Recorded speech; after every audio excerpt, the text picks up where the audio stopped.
आप जैसे जो संत हैं वो ही भारत की जो धर्म ध्वजा है उसे लेकर के पूरे विश्व में जाएं, क्योंकि आपसे जो धर्म स्थापित होगा वो धर्म उथला नहीं होगा, 4 दिन की चांदनी नहीं होगी, वो अनंत काल से है और अनंत काल तक रहेगा।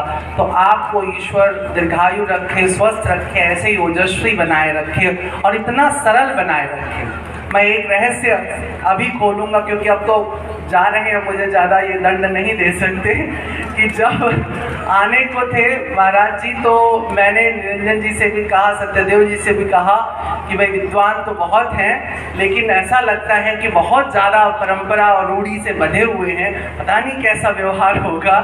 तो स्वामी जी ने मुझे कहा नहीं, वो बहुत सरल है, आप मिल के देखिएगा। तो जब पहले दिन आप पधारे और बस आप आए और जिस प्रकार से आप बैठे, मैंने उतने भी समझ लिया कि हमेशा ज्योतिषी सही नहीं होता, कई बार गलतियां करता है और मैं आपके विषय में गलत था।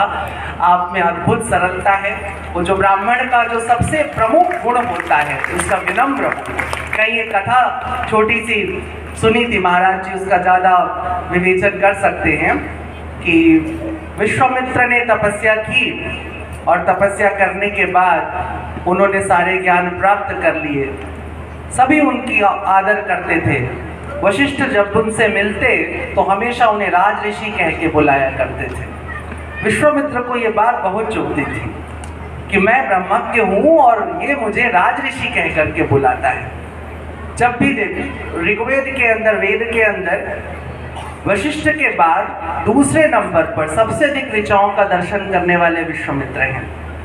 60 ऋचाओं का दर्शन उन्होंने किया है, सही हो तो विश्वामित्र ने योजना बनाई कि वशिष्ठ को मार ही देते हैं, यही है जो मुझे राज ऋषि पुकार रहा है, बाकी तो सब मेरे पक्ष में हो जाएंगे। तो एक दिन वो जाकर के पेड़ के ऊपर छुप गए, शायद पाकड़ के वृक्ष में छुप गए जाकर के, और ये सोचा कि जब वशिष्ठ सो जाएंगे तो उनका वध कर दूंगा मैं। पूर्णिमा की चांदनी बिखरी हुई थी, चंद्रमा निकला हुआ था, उसे निहार रहे थे एकटक वशिष्ठ। विश्वामित्र ऊपर बैठे हैं, वशिष्ठ की पत्नी उनके पास बैठी, कहती क्या आप देख रहे हैं चंद्रमा की तरफ तब से? वशिष्ठ ने कहा कि चंद्रमा जितना निर्मल है, जितना सुंदर है, जितना पवित्र है, जितना भी कोमल हो, लेकिन ये विश्वामित्र के मुखमंडल का मुकाबला नहीं कर सकता। वो अद्भुत महर्षि, उनका कोई मुकाबला नहीं हो सकता।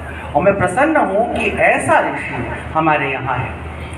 जैसे ही विश्वामित्र ने ये सुना, उनको ग्लानि हुई, वो उतर करके आए, वशिष्ठ के चरणों में झुक गए, प्रणाम किया। जैसे ही प्रणाम किया, वशिष्ठ ने कहा ब्रह्म ऋषि उठिए। विश्वामित्र ने उठने के साथ ही कहा कि ये क्या महाराज, आज तक तो आपने मुझे राज ऋषि बुलाया, अब क्या हो गया कि एक क्षण में आपने ब्रह्म ऋषि कहा? तो उन्होंने कहा कि अब तक आपका जो भी विद्वता, जो भी ज्ञान था, उसके साथ एक क्षत्रिय गर्व जुड़ा हुआ था। आज जब आप उतर करके आए हैं तो उस ब्राह्मण विनम्रता के साथ आए हैं। तो ब्राह्मण का जो प्रथम गुण है, और ये ब्राह्मण कहीं भी हो सकता है, वैसे तो हमारे यहाँ जन्मना ब्राह्मण होना आवश्यक है और फिर आप द्विज होते हैं, लेकिन दर्शन की परंपरा में अनेक अनेक जगहों पर से बुद्ध ने अलग प्रकार से ब्राह्मणों को बुलाया है। तो ब्राह्मण ऐसे भी हो सकता है व्यक्ति, उसका पहला जो गुण है वो है विनम्रता, और वो महाराज जी में भरपूर। विशुद्ध ब्राह्मण भाषा से भी, अपने विचारों से भी, कठोर बात कहने से भी नहीं डरते हैं।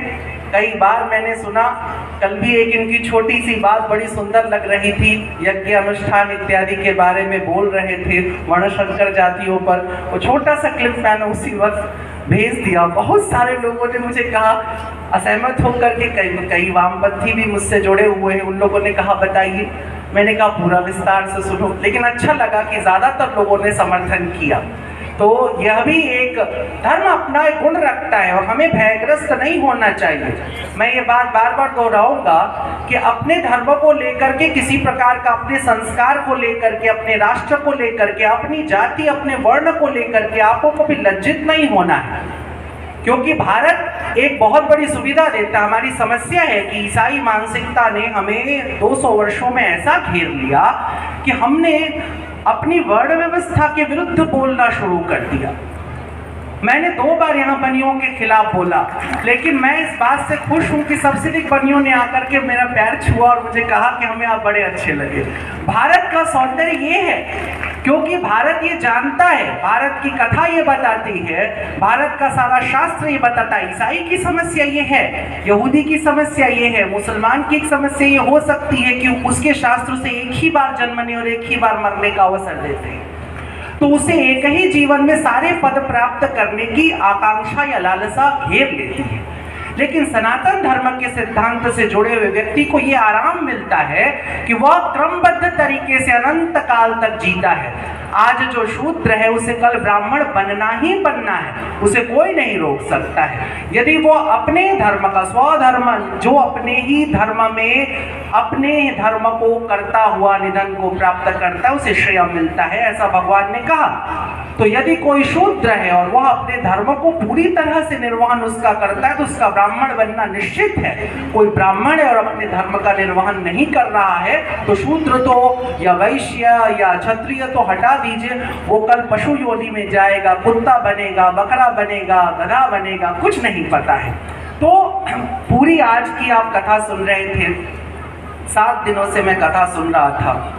मुझे आपने कहा था कृष्ण पर कुछ बोलिए, लेकिन मैं कृष्ण पर तो नहीं बोलूँगा, मैं कभी कृष्ण पर नहीं बोलना चाहता हूँ, क्योंकि मुझे लगता है कृष्ण बोलने का विषय है ही नहीं। उसको देखो और चुप हो जाओ, बस इससे ऊपर कृष्ण के साथ नहीं हो सकता।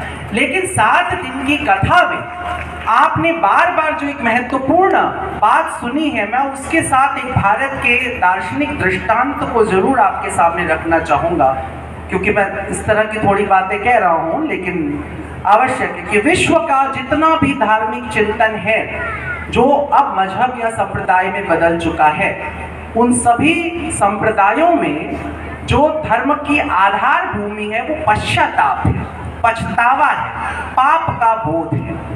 ईसाई होने के लिए पाप का बोध जरूरी है कि हम पापी हैं और परमात्मा का पुत्र हमें पवित्र कर देगा।